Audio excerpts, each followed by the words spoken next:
Bulls losing, man? How they losing? We live, Stace. Okay. Who losing? The, The USA.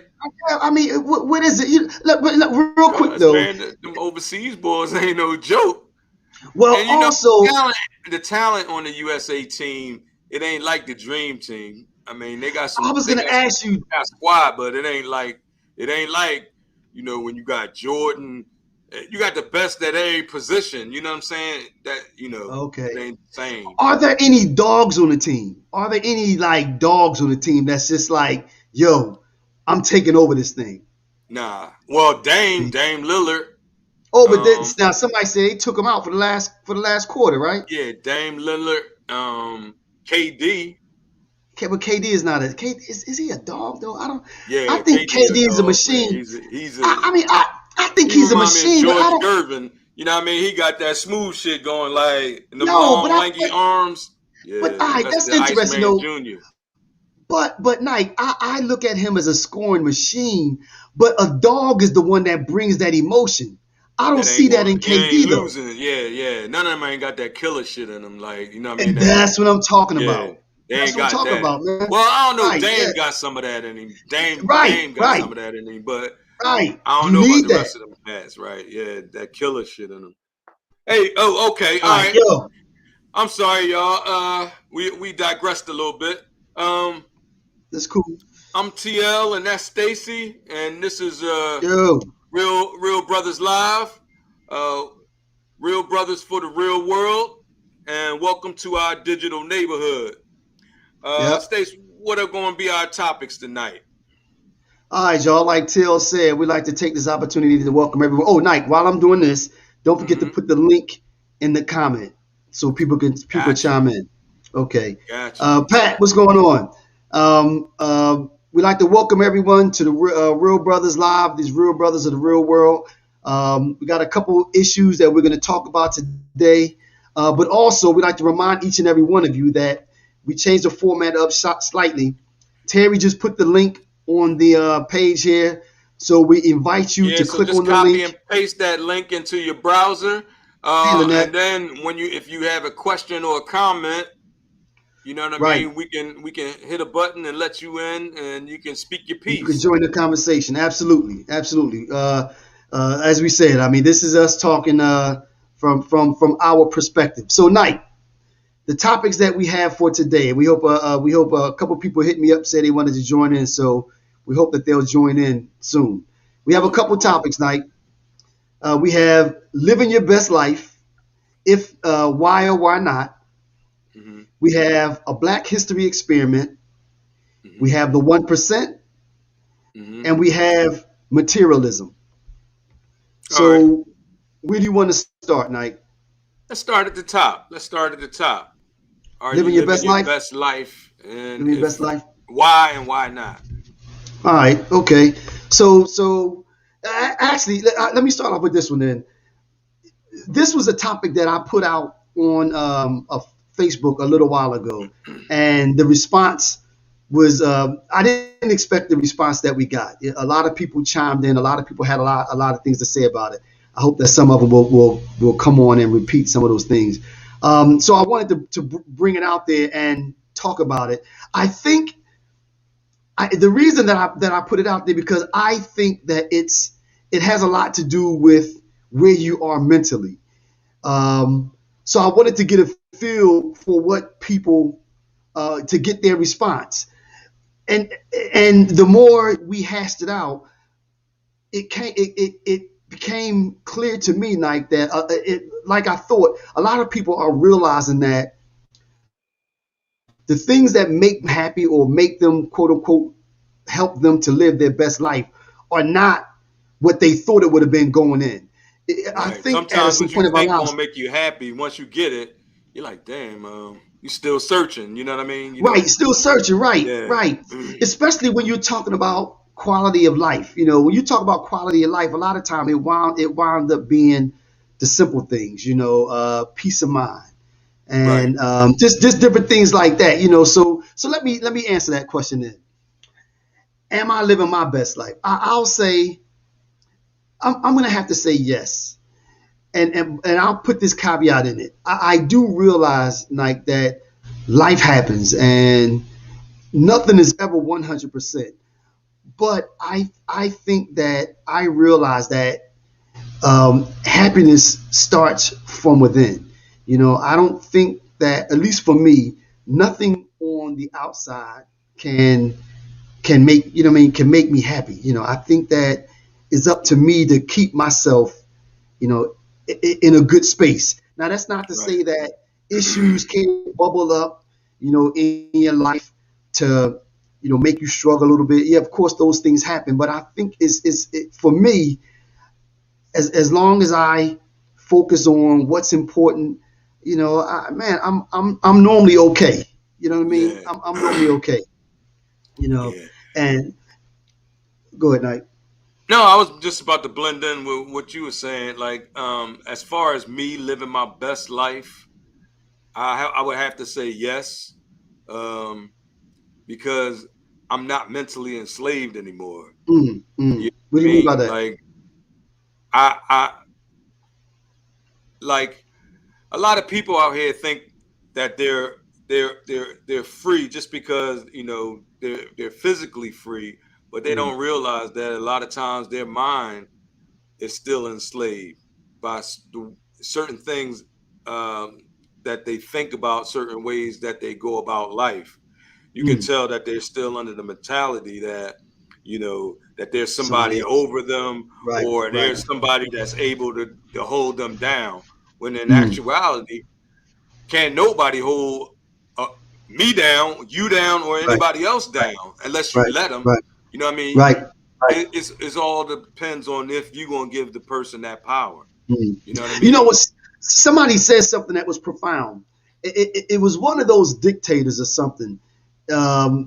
They said that people don't want to be free. People don't want It's too much choices. responsibility in being And free. and I think that It right is. there is the case. Right. I think that it's real easy to put your happiness and the responsibility of your happiness On on someone someone else. else. Right. Right. Because Because if then you don't achieve whatever you're trying to achieve, there's a reason. you have a built-in excuse. Right? Right. Right. Whereas if So that excuse is, if it's on you, then if you don't make it, the only person that you have to look at is yourself. now, And I think and another thing I have to clarify, because I know it's going to people, oh, this nigga talking about, hey, the white man ain't holding me down, or ain't nobody holding me down. That's because there is no one holding you down unless you let them hold you down. And the reason that I'm saying this is because I'm not saying that things aren't harder for black people, because it is. I'm not saying that the system is specifically set up to hold back black, not just black, minority, and people of lower income. Yes, the system is definitely there to keep us separated, right? But the thing is, like I was just telling Stacey off air a few minutes ago, if somebody walked up and smacked you in the face, do you just, oh shit, like, damn, he just smacked me in the face. All right, well, I'm just going to turn around and go the other way, because this nigga just smacked me in my face, and I can't take it. So yeah, all right. So a lot of people, they just turn around and walk the other way, because instead of whatever is in front of them, instead of going through it, or like what I mean, doing what you got to do to get past it. You know what I'm saying? So it's not the fact that something is holding you down; it's making it more difficult. I won't dispute that. But if you're going to live your best life, go and live your best life. You ain't got, there's nothing holding you back. I think the other thing is that I think to a certain extent we also have it twisted, because I think that we put too much emphasis on stuff. I think that we have this vast. We're gonna hit on that a little later too. Matter of fact, that should be next. We should probably go to that one next. All right, okay, we can. But what I was keeping it in the vein of living your best life, I think that we chase after things, and we have this this planet here and this space, and it might sound oaky. We have all of this beauty around us, and we don't take the time to soak it up.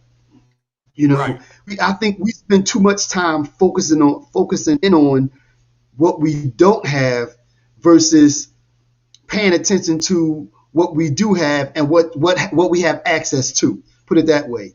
You Right. know, and I think that if you spend all of your time chasing, you first of all, it's hard to get there because there's always something out there that you don't have. So you'll just continue to pursue. Sometimes you have to slow down. Sometimes you got to slow down and take it in. As I say, Right. breathe in life.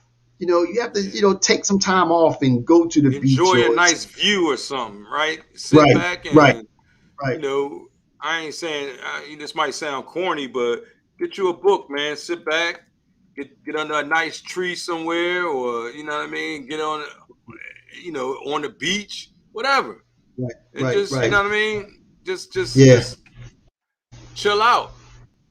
I think with that being said, I think that in a lot of instances, we become our worst enemy. Here's Shahida.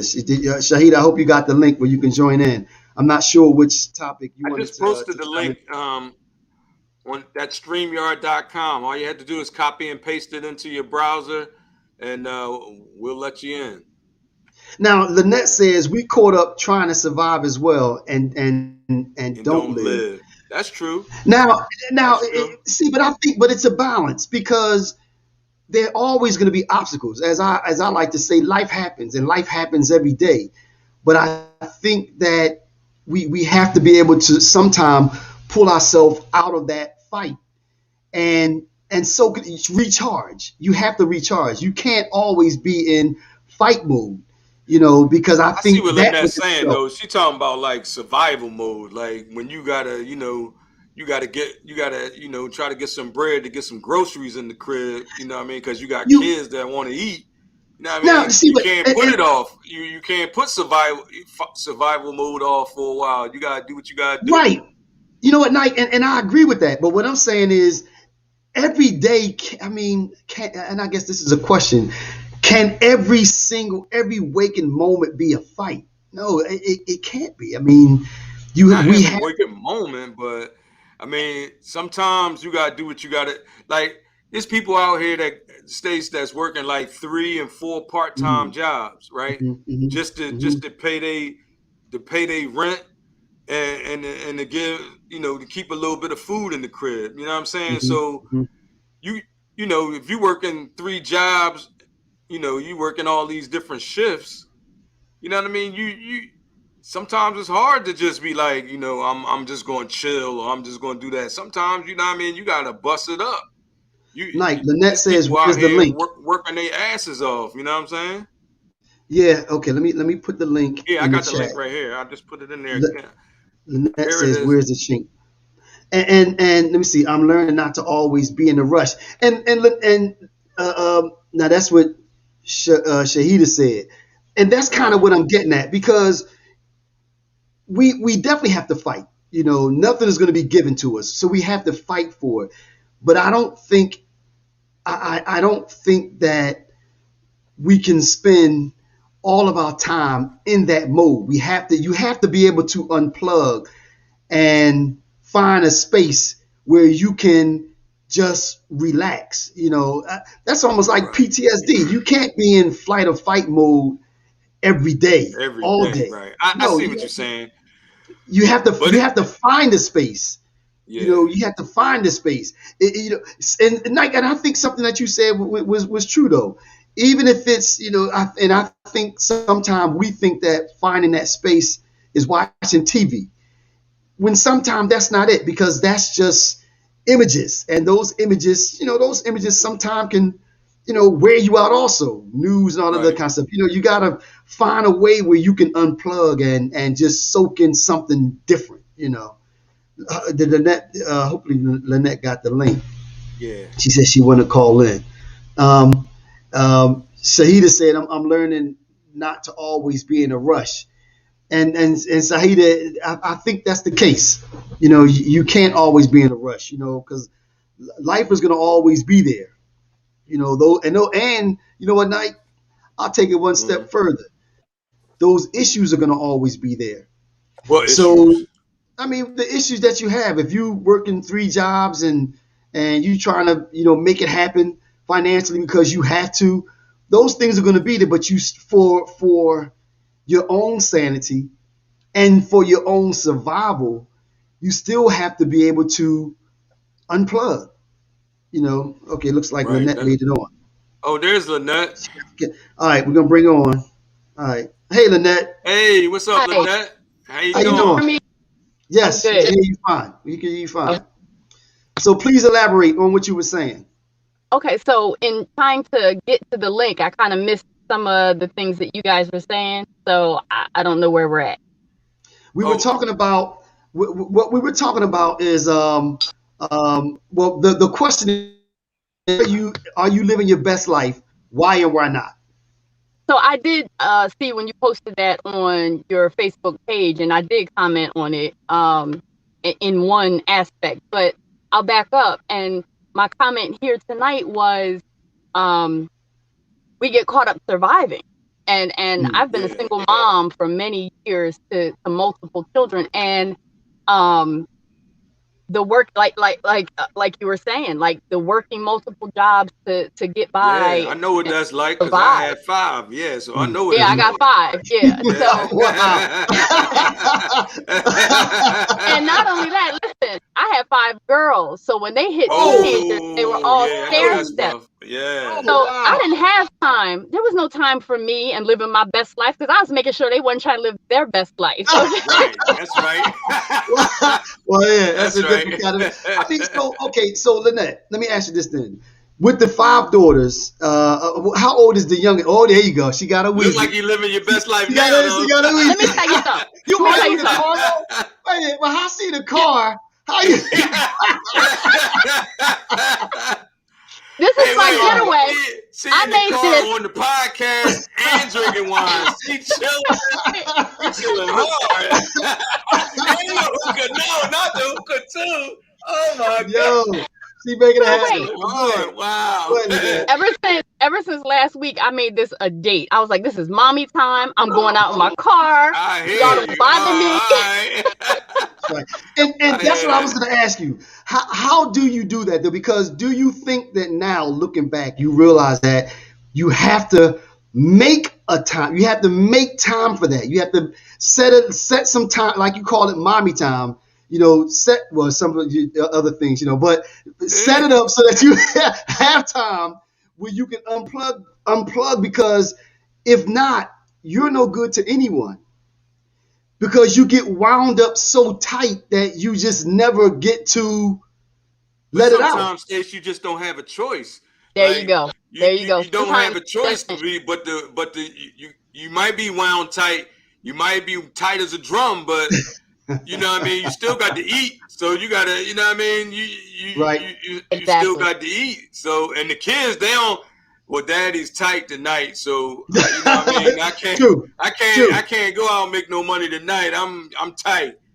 So Lynette, while his stomachs is growling, you can't do that. I mean, so let me ask you this. Well, how old is your youngest? Lynette? I don't want no judgment here, okay? Oh no, this is real. This is all real right here. My youngest will be 7 next month. Okay. So okay, with that young, the reason why I asked is because the young person still needs attention. You don't have all teenagers, but now are you starting to shift the way that you view things? Because now, like you said, you set time to the side where you can go sit in the car, have your glass or whatever. I mean, are you starting to shift the way that you thought about that? Taking some me time is what it, right? Taking some me time. She's my late in life baby. I'm 47 years old. Mm-hmm. And I have 4 grown children, 4 grown daughters now. I have grandchildren. Mm-hmm. So I hope none of them are tuning in, okay? Actually, we hope they are. It's like a love-hate thing right now, right? Right. Listen, I commented I have a harder time with my older children than I do the one at home. Well, she ain't the only one at home, but the young one. I get wrapped up in their lives. So that's where when I can't live my best life, it's because of the type of mom I am. And I know it's my fault. You know what I mean? So we have that responsibility, definitely in place. But it's generational too. I watched my grandmother, I watched my mother be the same type of mother that I have become. So I've got grown children struggling. So I feel like I need to rescue them. Right.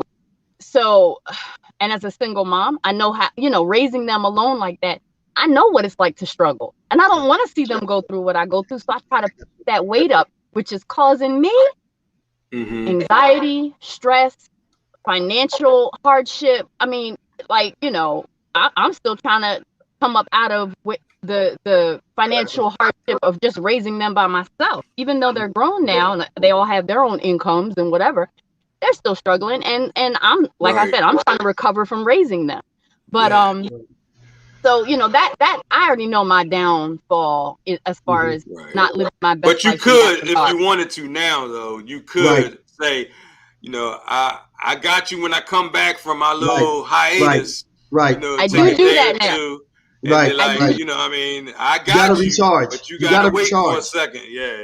You have to recharge. I mean, you earn that. You know what I'm saying? You earn that. Every now and again, I will dip off. The youngest ones will be with her father or something like that, and I'll dip off. I'll do a little something. But even the getting away though, a lot. I don't know if it's something that has occurred in this day and age, or what's going on. Maybe it's society now and all the things going on in the world. But I can't tell you how many women, especially, I talk to that suffer from anxiety. Wow. Oh yeah. Crippling. But see, in the Black community, we don't. For some, Lynette, thanks for calling in, Lynette. Thanks. Now, don't forget. Now, when we bring this next topic up, if you want to chime in, come on back on. Okay. Keep doing what you're doing. Enjoy it. Enjoy your Chablis. And back when we was talking about, like, as far as the depression and anxiety and all that. A couple shows back, we did a whole, thing on mental health. And that's one of the things our people have to, not just our people, man, like everybody needs everyone. to check on their mental health, man. That's right. And I know I can't speak for every community, but I know in the Black community, it's a stigma on it. Weight. That's right. Yeah, like sometimes you can't be strong all the time. Sometimes you have to be a little, Okay. Yep. Now, Knight, we're gonna introduce this next topic. Shahida's coming in now, so we're gonna give Shahida. Hey, Shahida. Hey, Shahida, how you doing? Now, Shahida, how you doing today? How are you? Say it again. How you doing? I'm cool in the game. There you go. Well, thank you for joining us. All right, so what we're gonna do, Shahida, we're gonna repeat the first topic, but we're also gonna introduce this next topic, so you can say a little something on both or one or the other. So, living your best life is where we are now. Now we have three other ones. We have a Black History Experiment. We have the 1% and Materialism. So, which one, Shahida? Where do you want to go? Well, the living the best life. I can start there. Okay. So we're listening. Well, what are your thoughts? I think I responded for some reason. I can't. Okay, I responded the first time when it was on the page, and I think my first time coming in with you guys were when you were talking about mental health.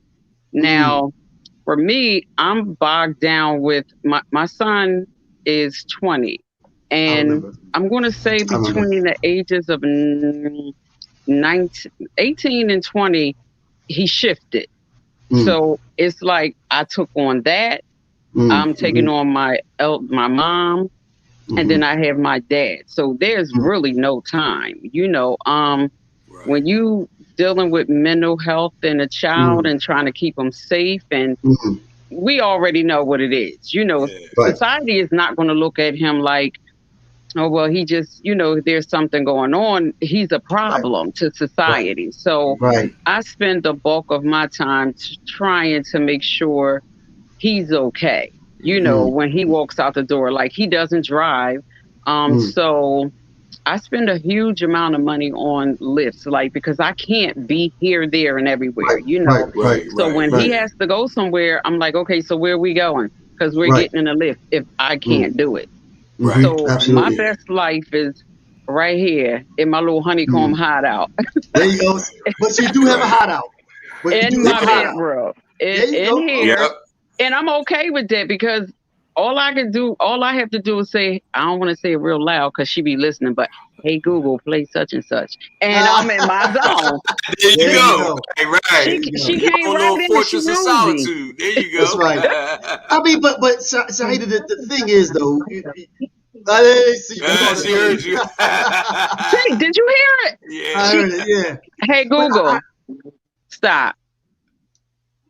But anyway. What our point is, Shahida, is that we have to make sure for our own benefit, because again, if we're no good, then we're no good for anyone else. And so, I hear that all the time. Yeah, you know, so you wherever that place is, you have your honeycomb hideout, or if it's in the backyard, if it's in the car, you know, wherever it is, you have to have a place where you can go and do you for a little while, you know, because that's the way you recharge. Like I said, because other than that, you know, you're no good to anyone, you know. Right. So I'm glad that you do. Yeah, and you know, I had surgery in June, and so the first 3 weeks I felt super, super weird because I'm feeling like a slouch because I'm not moving around. You know what I mean? And I'm like, because I'm normally up and out the door by like no later than 6:15 every day, up 5:45. And so after I had the surgery, they're like, well, you probably won't be going to work until after September. I'm like, whoa. And I found myself being a little almost like depressed, like, oh my God, I'm just sitting here. I'm not doing nothing. And then I had to kind of like, dig myself, like, wait a minute, you're supposed to be healing, you know? Right. So it's a work. I'm a work in progress with that. That's right. That's right. Go ahead, Nike. What were you about to say? No, I was just agreeing when she said a work in progress. I was like, I was about to say we're all a work in progress. You know what I mean? Right. Yeah. But I think as long as we realize, and I think that's the first part of it, though, just realizing that that there's more to it. Realizing we have to have that honeycomb hideout. That's the key, because I think what burns us out is when we don't realize that we're running 24 hours a day and we're not stopping and we're not recharging. We don't realize it. So then we don't attempt to stop. We don't attempt to slow down. You just keep moving. And we got to realize that we're not at the finish line yet either. Absolutely. So you know what I mean? Even though we might not be where we're going, you know, yet we're still running. We know we still got you know, we still got some ways to go to get to where we're trying to be. So absolutely, you know what I mean? Absolutely. All right, so Saida, we're gonna bring in this. We got these next topics. We're gonna bring in, and we're gonna give you the opportunity to help us change directions. We got a Black History experiment. We have the 1%, and materialism. Let's get into the materialism. Listen to the way you said it. Well, all right, so let's talk about that. That's Terry. All right, so what are your thoughts on that? That kind of flows right into what we was doing with the living the best life, because a lot of people think that, you know, material shit defines your best life. You get what I mean? And that's so. Don't get me Let started, me just say this. Like, can I say something? This is what I'll say about that. And I always reference to this. When I was a teenager, like, my dad gave me basically whatever I wanted, material wise, like the diamonds, the you know, the name, you know, all that stuff back in the 80s, the name belt, the Gucci, the this, the that. So now for me, that stuff is minuscule, you know. What else do you like? Where are you at up here? You know, where's your compassion? You know what I mean? Like, I don't care about none of that stuff. And I raised my sons like that, you know. And I used to tell my youngest son, because he's that, as they say, light skin with the good hair, because I hate those terms. And I used to tell him when he was a little boy, because he would say, Mom, the little girls love my curly hair. I said, if you ever talk to a young lady and she speaks about your hair and that's all, right. he feels like, I want you to keep it moving from her. That's right. That's right. Keep it pushing because it's more to life than that. And as far as like material things, my dad used to tell me all of that stuff is lent to you while you're here. So don't put so much value into it. It's lent. It's lent. Correct. It's lent to you. You can't take it with you when you go. So I put nothing on materialism, and I don't really like to be in a company of people where that is the topic of it all because it's a turnoff. Right. Yeah. It's like, okay, so what were we talking about? Right. It just does nothing for me, you know? Right. But I think our people are so consumed with that. And, you know, back in the day, we didn't have all this social media to enforce all of that. You know, now it's enforced. You say a word and a Facebook is bringing it in for you to look at. Right. And that was another thing that I wanted to y'all sound ashy about the materialism. Is like, y'all sound ashy. Like I can't really hear you. Can you hear me now? I hear you, but it's like, you know how Can you hear me, Stace? Yeah, I can hear you still sound ashy. Well, all right. I'm gonna go out. Okay, yeah, Okay. Yeah. All right. I'm glad you tuned in. All right. So what I wanted to basically go over with the materialism thing. All right. So what kind of like rung a bell for me is you know, our brother Jay, he posted that thing with all of the designers. The designers, right? You know, Gucci, Versace, Ralph Lauren. You know, just all of the designers. You know, the big name designers with all the expensive shit and all that. First of all, it was not a black person on the list. That's first. Second of all, it's like, you know, when I always talk, I know people is like tired of hearing me talk about brainwashing and all that. But it's I'm saying I keep saying it for a reason. Like, there's a reason that black folks are the highest spending community in the world, actually. Right. You know what I mean? We spend the most dollars out of anybody on the planet. Yeah, we're the consumers. So, right. And we're programmed to do so because we're not programmed to look for quality. We're not programmed to look for you know, comfort, or we're not programmed to look for you know, a product that's going to last a long time. We're strictly based on name and fashion and how much it costs. You know what I'm saying? Even our kids are programmed that way, and it's crazy.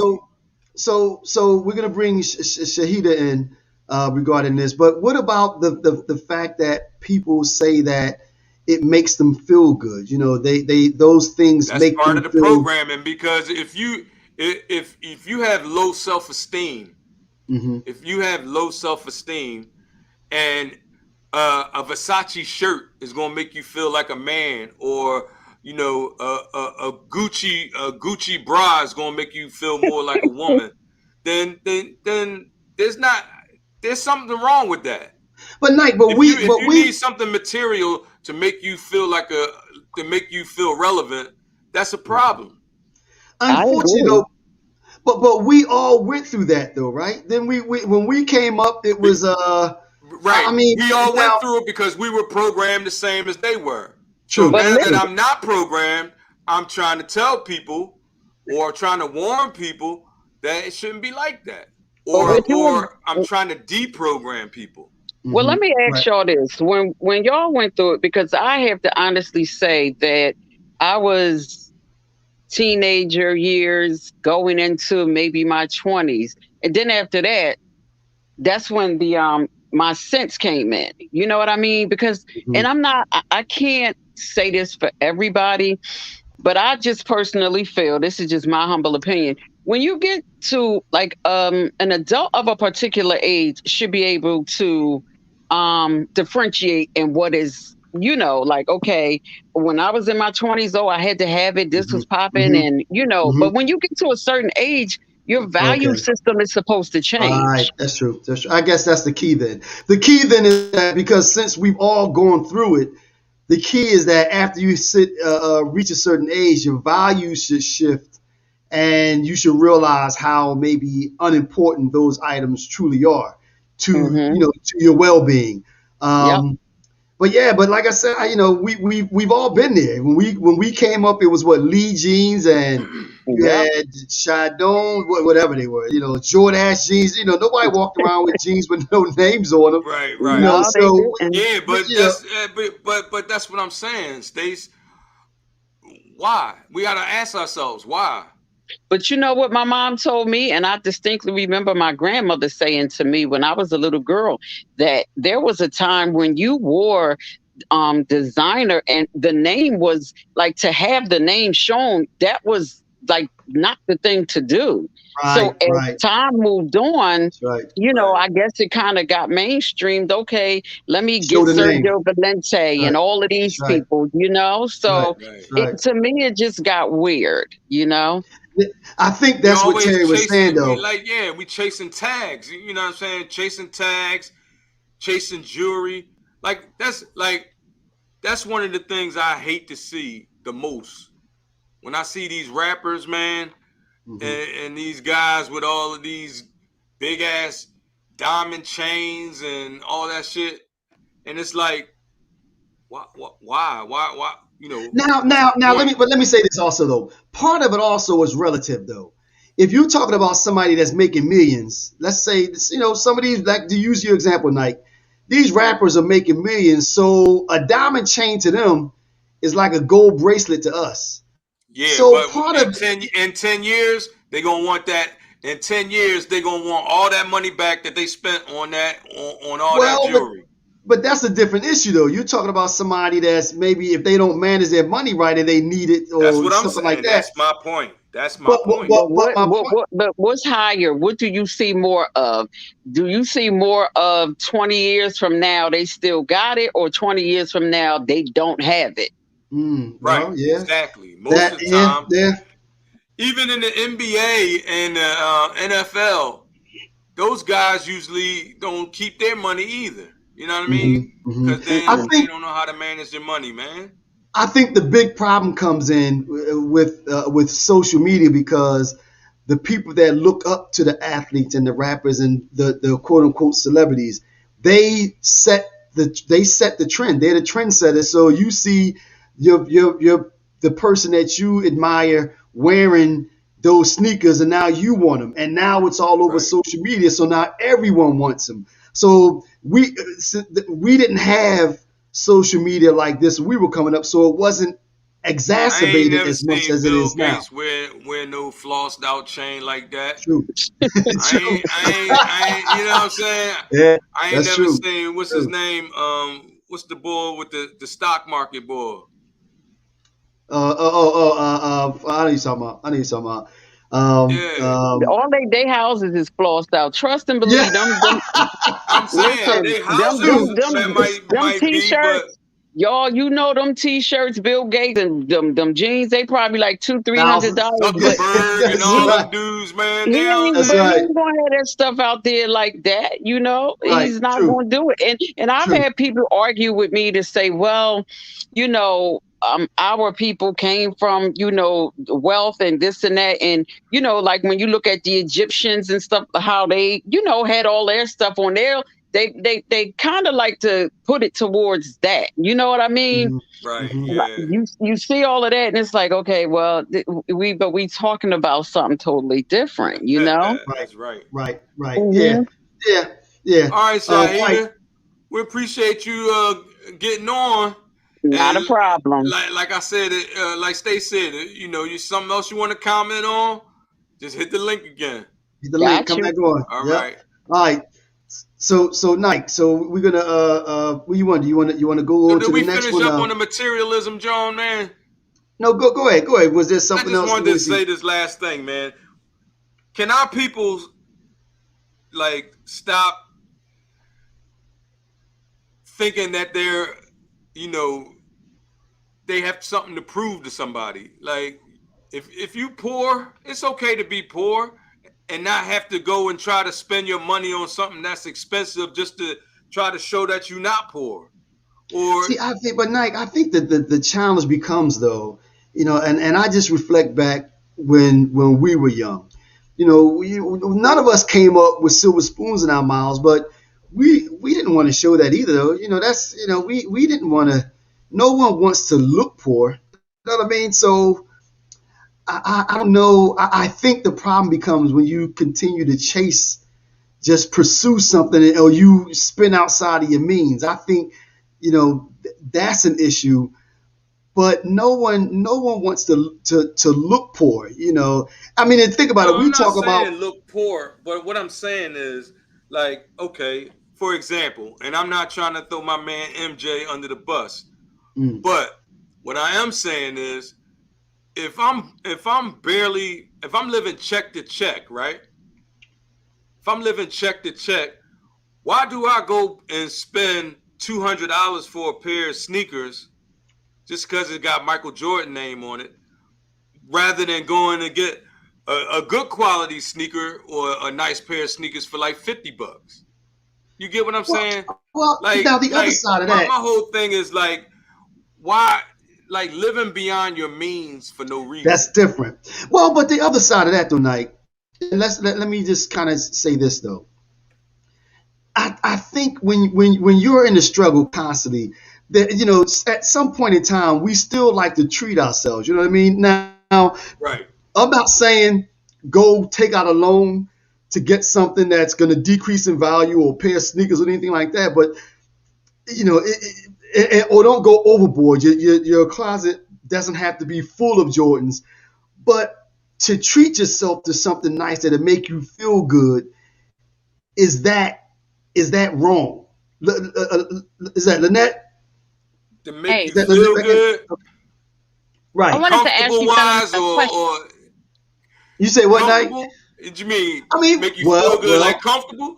Well, Nike, that's true, because let's be honest though, crappy stuff doesn't wear a lot. You know, a lot of times crappy stuff feel terrible. I don't never spend more than like $50, $60 for my sneakers. And well, I'm not. I said crappy stuff. On comfort. No, but I'm talking about crappy stuff. Lynette, you said you had a question? I wanted to ask you gentlemen something. Yes. So I had thought about it. I don't know where to start. Is the wine kicking in? No. We ain't mad at you. I'm gonna give an example first before I ask. I had 6 siblings, and my parents were more entrepreneurs than anything. My mom had food trucks, whatever, and hardworking. And we struggled to put food on the table. There was always rations. And when I got out and got on my own, my first job, I was 17 years old. And I remember I worked at like a meat market. And the first paycheck, I went and bought 2 pounds of crab salad, rolls, lunch meat, and I'm not playing. And on my lunch break, I ate until I was sick. And I did. And I wouldn't touch crab salad for many, many years. But, okay, so that goes to say, so we may have come from rich lands and rich people at some point, but coming here to America, or being here in America and having them do to us what they did, put us, a lot of our people, in poverty, and there was an agenda. So within that, our people struggled to people and survive. So now we are at a point in society, in time, where we are making money, we are able to achieve and obtain. So what is it, that syndrome, I don't know what to call it, where because we can, we do, and we want, and okay, right, I'm biracial, and I was raised black. My mother was white, my father was black, and my mother raised us to be black more than my dad did. But so in that, there was always jokes about, I remember hearing them as a child. There was always jokes about the black man wanting that white woman. And my dad was criticized for that, things like that. And there was jokes about the black man wanted what the white man had. And so you got to think that there is the mental conditioning and programming that has been placed upon us. Exactly. Yep. And is still in place. I talk about it all the time. Absolutely. You wonder if that has a place in how we are as a black people with trying to get the best and the biggest and the above our means sometimes. Yep. Agreed. And another thing is like people, well, I've noticed this since like I've freed my own mind, right? I think I sound crazy to other people whose minds are still enslaved or still are programmed to think, like, the system wants you to think. Just like some of the stuff that I see people say and do now seems strange to me because, my mind is free. So I'm like, why are they thinking like that? Like, why? That makes no sense to me now. You know what I mean? Right. A lot of stuff that I talk about doing, I'm not a hypocrite because, I used to be after the designer shit and try to be Gucci and fly and all that. But like I said, that was when my mind was programmed like most other people's minds are programmed now. Yeah. The thing is, you have to get yourself out of that way of thinking. You know what I mean? You gotta ask yourself, why am I chasing this tag? You know what? And I think what Lynette said was right on, spot on. And those commercials are strong and very influential. People spend millions and millions of dollars and millions, to a way you think commercial. They pound that image home, and if it wasn't effective, they do studies on the way people respond to things. So and if it wasn't effective, they wouldn't be spending money on it. So Lynette, I think what you said, that there's a lot of that. The way that we came up. Now that we have more ability to get, we want it. Now I don't know if it's always just like they do the Super Bowl, those Super Bowl ads. Same thing. Correct. Right. That stuff sells. Absolutely. So I think there is some truth for that. All right, Lynette, you're on the phone. You're on the line now. So we're gonna introduce these next two topics, and you're gonna you can chime in on and the last two, and you'll set the direction. We have if anybody else, we only got about 15, 20 more minutes. So if y'all want to get on, y'all gotta come on and the 1%. Get your comments in. Well, actually, Knight, you want to go ahead and run 1%? All right, Lynette, this was one that Terry, we kind of touched on it earlier, so I want to get your opinion on it. When we talk about 1%, we talk about the people that are doing the brainwashing. It kind of goes back to what you were saying.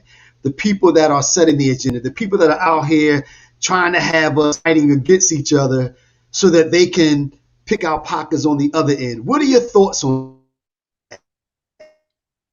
The 1%, the highest echelon of this country, right? What are your thoughts on that? The 1%. So we're talking about. Yeah, can you hear me? Can you hear me? Mm-hmm. So we're talking about we're talking about the people at the powers, like people that control the government and the lobbyists and the media, like Ted Turner, all the behind the scenes. Yeah, the people that you don't really know their names, but they're pulling all the strings. The Koch brothers.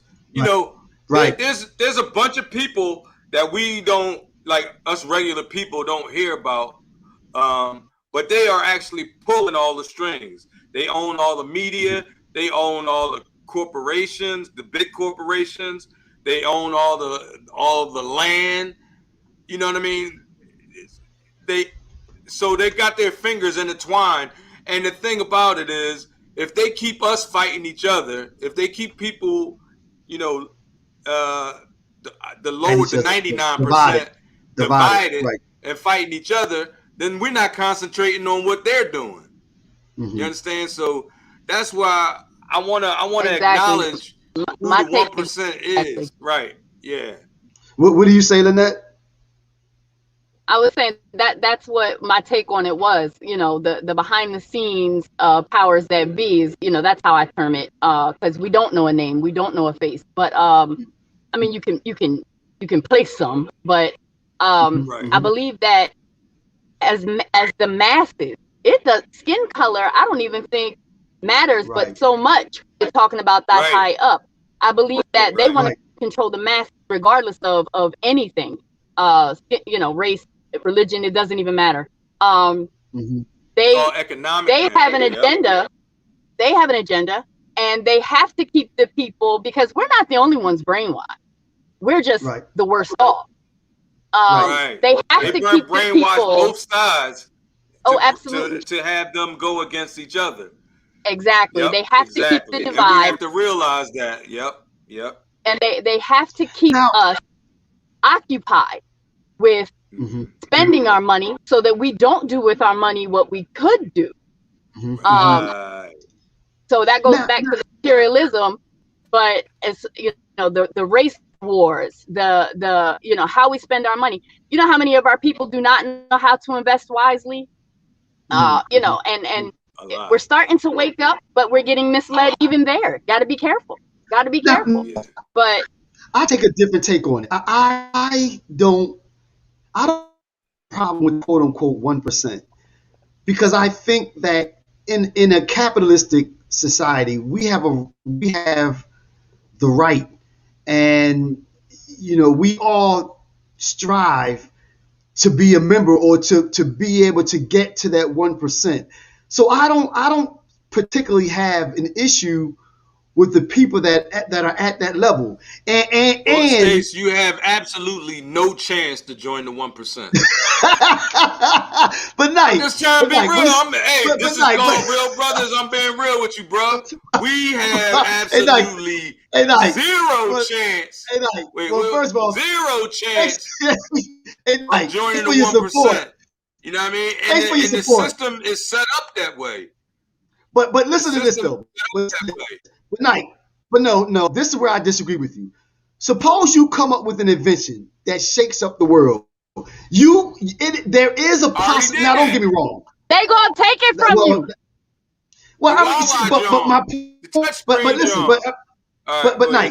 But my point is that there's a distinct or small possibility that you can come up with something that no one else thinks of that thrusts you into that 1% status. And once you're there, you're going to do everything that you can to protect that organization that you built to get you to that level. Do you agree? I'm going to do everything I can to keep my business, but I'm not going. I'm not going to be greedy to the point where I'm paying politicians and I'm influencing, other rich people to put their foot on the necks of my people. Nah, fuck that. I would rather be poor. But what I'm saying is that if you were to get to that 1%, though, now that you've made it, it's incumbent upon you to use all the tools that are in your toolbox, whether it be tax laws, whether it be talking to a politician. I gotta stop you right there. For a second. Look, you don't have to be in the 1% to have made it, bruh. I made it. You made it. No, Knight, but that's not what we're talking about. But Knight, but we're talking about the 1%. No. Made it is here. Made it is here. We're talking about the 1%, though. What we're talking about is that we're talking about that 1%. And what I'm saying is that I don't have a problem with the 1%. I think my gripe is with the laws that are set up that they're allowed to use to stomp on other people or to buy politicians. My issue is with them. Who do you think are making the laws? Who do you think are making the laws? Lynette, what do you think, Lynette? What are your thoughts? You hear? What do you? No, answer my question, Stace. Who are making the laws? Well, I mean, what you mean? Who are making the laws, though? What do you mean? Who are making the laws? The politicians, right, are making the politicians laws. make the laws, right? And then who influences them? Who influences the politicians? A couple people, right? Lobbyists. Lobbyists, right? And people and constituents. Who tells the Did you hear me? what they want done? Wait, who tells the lobbyists what they want done? Lynette, you want to answer that? You want to answer that, Lynette? So, my opinion is, yes, they not letting nobody do anything that they don't want them to do. And if they don't want my black ass, I yell a bit black. They don't. If they don't want me to be high up there, and here's what's funny: there are people that have made it pretty high. You know what I mean? Let's look at some names like Oprah and whatever. Mm-hmm. Then but there's a point where you almost have to sell out, because they're not gonna want anybody talking anything to the masses. And when you're in that 1%, you're very powerful. That's why I said, Stace, we will never make the 1%, bruh. Well, I will make it. So I won't never make the 1%. My man. I mean, I might have to have you hook me up on the side or something, but I ain't gonna never be the 1%. But yeah. Lynette, what I'm saying is, that in response to what Lynette said, though, once you get to that level, though, that you're gonna do everything that you can to protect what got you there. Using Oprah as an example, she has a brand now. So if there are laws that come out, or they want to do different things that's gonna affect her magazine, she's gonna call the same way that we call our elected officials and say, I don't like that you're proposing, because that's gonna affect me. She's gonna do the same thing. There's nothing wrong with that, though, right? Now let me ask you this: am I wrong? Do you think it depends on what we're talking about? Because if they allow people of our color, especially, to get up high, you better be real careful, because they'll take you back down. So you have to walk on eggshells once you're up there, and you can never really be fully effective to our people in that position, because they're not going to allow it. Right. So when you say fight with everything you got, well, what you got is your life, because they're not going to allow you to. Right. But you know what, though? Right. This is the other thing I'll say. I tend to believe, okay, look at some of the people now that are making it, and I'm not saying that Jay or those people are in the 1%, but they're pretty high up there, and they do a lot. They pull a lot. They have a lot. They do a lot for folk. So I mean, that kind of addresses what you're saying, Lynette. But let Jay-Z start talking about some nationalism. Let Jay-Z start talking about our place here in America. Truly. Let Jay-Z open up Let Jay-Z open up a Black Panther office and see how long he keep that money. Or just support one. I get that, but I truly believe that when you reach that level, you have the ability to say what you want to say. I don't think that there's a group of people saying that you can't say this or you can't say that. Jay-Z wasn't on especially if you're self-made for like 2 years. He wasn't on social media for like 2 years because he said he don't want to be canceled. He don't want to say the wrong things and don't want to be canceled. You know what I'm saying? Wait a minute. So you said that he wasn't on social media for 2 years. He wasn't on social media for like 2 years because he said he didn't want to be canceled. All right, this is what one of the users said. There's a fight going on now between the 1% and the retailers, the average person in the stock market. There is an opportunity to transfer wealth from the hedge funds 1% to us, Google, AMC, GameStop. Well, and there is. I mean, I think now, and Lynette, you kind of said something about this. We're starting to wake up now, especially in the digital age. People have the ability now to learn, as we talked about tonight. Anything that you want to know is available to you at your fingertips if you just had to go out and find it. So, people are starting to wake up now. And So with that being said, there's not a group of people up there saying that if you make a lot of money in the stock market, and you reach the highest echelon, and you say XYZ, we're gonna come take your funds from you. I don't know if I agree with that. You don't know if you agree with that?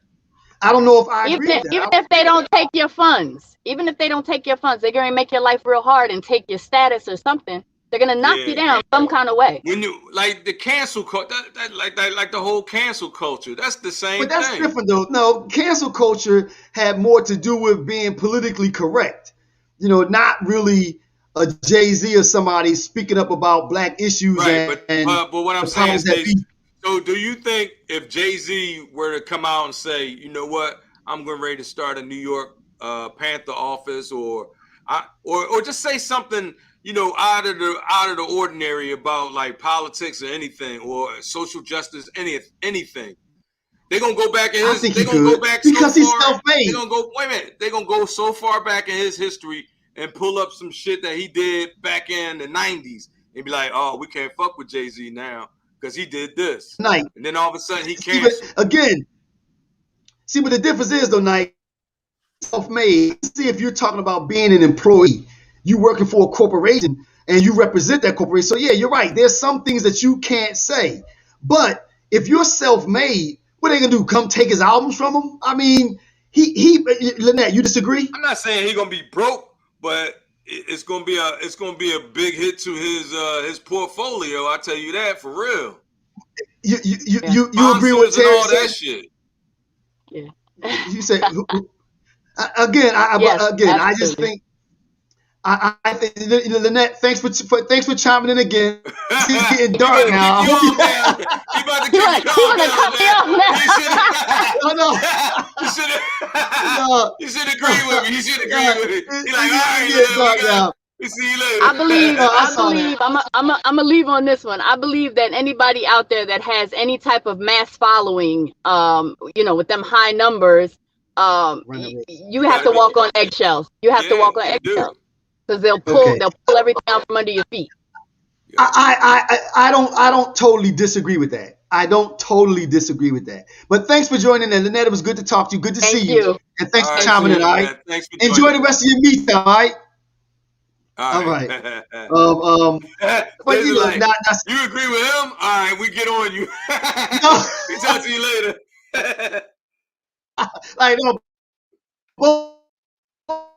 Y'all wrong. But no, I think that especially when you talk about self-made, I think that you have more freedom than you do have more freedom when you're self-made. But then when you start to work for other corporations, Sony, Nike, the NBA, then you have responsibilities to other entities. So they have a lot of control over what you can and can't do. You know what I'm saying? And I don't, but but Knight, there's nothing wrong with that, because look at it this way though. Okay, let's say to use your example, what if Jay-Z said, all right, Jay, like, all right, he said, I want to go open no. No, this is my question. What if he said, okay, I want to go open up a branch of the KKK? I mean, would that be a good look? No, because that's going to hurt. No. My point is that if he's now working with Sony and working with these big conglomerates on certain things, they don't want to be affiliated with him, because look at the way you just frowned. He out there talking about he's big up in the KKK. You're going to turn your back on him. That's my point, Steve. I said that I'm saying that to some extent that's not totally wrong though. He does bear some responsibility when you reach that level. You can't just be out there talking reckless when you represent Sony and you have representing his own people is not talking reckless. No, but what I'm saying is that he does bear some responsibilities for things that he's saying though. You can't be out there saying I'm going to do some things that turn off an entire group of people. You do bear some responsibility. So you talk about cancel culture. Yeah, that is correct. There's some instances or some times when you do have to be mindful of your positions and of the things that you say. So let me ask you a question. So if Jay-Z was to have like open up either like a Black Lives Matter office or like a Black Panther office, or something like that was not racist or anything like that, but pro-Black. Now, see, but the problem is that and then Sony told him, like, look, man, we can't have you, putting any weight behind that. So then, what do? Do you go with Sony? Would you go with Sony or would you go with your people?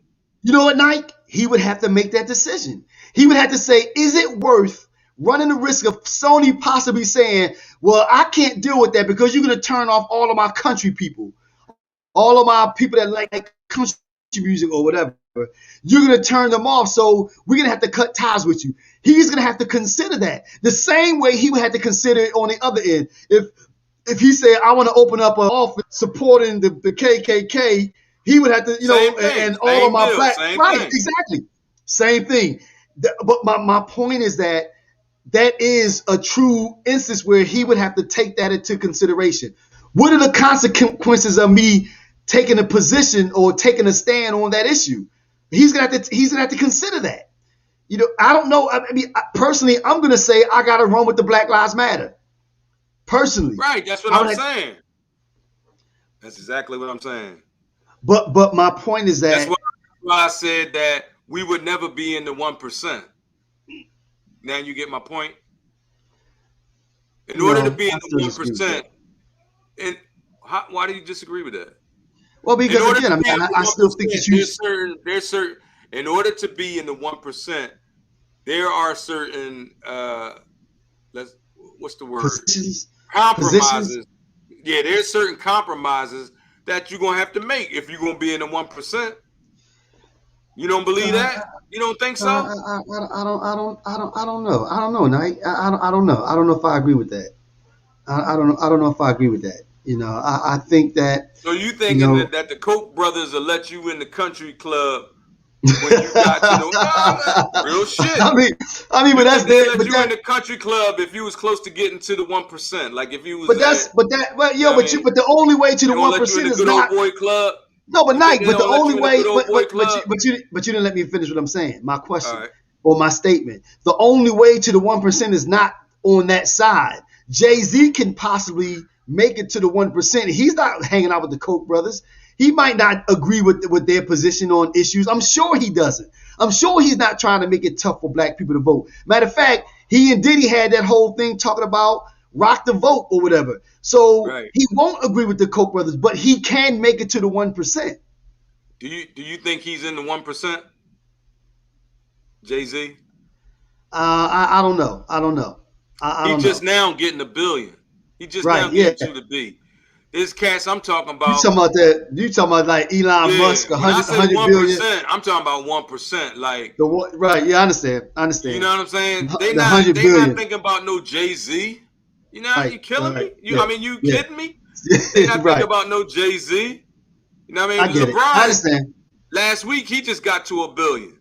Right. I saw that. He's a bastard. Yeah. Somebody is paying him. Yeah. No.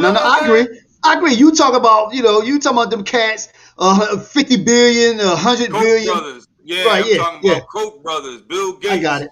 All right. Them dudes. All right, Nike. Jeff Bezos. It's now 9:08. We hit all the topics? We missed out one, which is the Black History Experiment. Oh, you want to push that to next week? Okay. Yeah, no, real quick. All right. Okay. All right, so everybody's still listening. Post in the comments your best 3 or your favorite what do you think people of from Black history. Right. I'm gonna give you a couple minutes to post it. Well, not a couple minutes, or or you can hit the chat, and then we could talk about it real quick. All right. So now we'll do it this way then. While they respond, when you asked me that question, I responded Malcolm X. I think I said, okay, Pat says MLK, MLK, MLK. All right. Actually, Pat, I said, I said Malcolm X, I said MLK, and I said, I forget the last person I mentioned. All right, Malcolm, Martin, and Muhammad. Okay, that's what that is. That Shice? Yeah, that got to be Shice. That got to be Shice with the Muhammad. All right. So, Knight, what was your response to my response? All right, so this is what I'm saying about programming. When I ask that question, it's an open-ended question, and you can go as far back as you want to go, right? So when I said, who is your favorite black person in black history? Nobody ever talks about all of the African queens, all of the African kings from Africa, all the Egyptian princes and princesses and pharaohs. Nobody ever says it. Nobody says Moses. Nobody says Jesus. You understand what I'm saying? Like, we as a black people think we only are relevant from 400 years ago. We started this bitch. We are the original people on this planet. And nobody ever says, like, King Tut or Akhenaten. I mean, what's his name? I got it here. King Oba. So the question was, why is it? And people can respond or put their post in. Why is it that it seems like our history seemed to start with the 60s? Because we aren't taught our history. Right. That was the point that he was getting at. So why do you think that is, Nike? Well, we weren't taught our history. We weren't taught our history because they don't want us to know our history. They don't want us to know that we got lineage from kings and queens. They don't want you to know that. No, you know what I'm saying? They don't. Right. That's a whole part of the programming. They want you to feel inferior. You know what I mean? I'm not saying you should feel superior, but you should feel at least equal to whoever else is in this bitch. You know what I'm saying? You know what we should do, Nike? Listen, Nike. You know what Nike, all right, we got a homework assignment. All right. So we want everyone at least maybe once a week to research one black person until the end of summer. Prior to slavery. And post it on the air and like a Black History fact. There you go. So everyone research one person prior to slavery. One person prior to slavery, a black person, a historic figure prior to slavery, what they did, and then we'll put it on the comment every Sunday up until the end of summer. How was that? Little homework assignment. So we're gonna learn a little something about our history prior to 400 years ago. And if we get some good ones, what I'll do is put them on our website as well. Nice. Yeah. Little homework assignment. All right, okay. Yeah. All right, so we've come to the end. Like any closing words, man? Because we here in Virginia. I gotta order. Don't tell anybody. I'm whispering to you. The kids didn't eat yet. Don't tell anybody. So I gotta get off. I just want to say special thanks to Lynette and Shahida for coming on air and chatting with us. We want more of y'all to come, to join us and join us on our live stream and be a part of the show. I just want to say that we have a lot of work to do as far as freeing ourselves mentally. Once we start freeing ourselves mentally, we'll be a better society for it. You know what I mean? We'll be able to recognize the propaganda when we see it. You know what I mean? We'll be able to have a better quality of life, actually, because we won't always think something is against us. All right. And on that note, I echo everything Terry said. I'm going to go back to something that we talked about when we first came on. Lynette said it, and I think Saida said it also. Find that space. We know that life doesn't end, and the problems that are there now, they're going to be there. I understand we have to stomp out fires every once in a while, but don't spend your whole life in the fire. My preacher, pastor, said one time that when you're going through something, the goal is to go through it, not to get halfway through it and stop. So find not that to space. Go around it. Right. Go through it. The goal is to get to the other end. Don't get so bogged down with life that you don't get a chance to smell the roses or stand outside and look up at the sun. Because life can be beautiful, but it's beautiful if you make it beautiful. So I'm going to close on that note. So again, I'd like to thank everybody for tuning in. Don't forget, you can check us out. All of our old podcasts saved. Be safe on the road. Sammy, my cousin out there, my cousin said he listens to us while he's driving his truck. So be careful out there driving. You can catch us on all of the different formats. I guess we'll be on iTunes soon.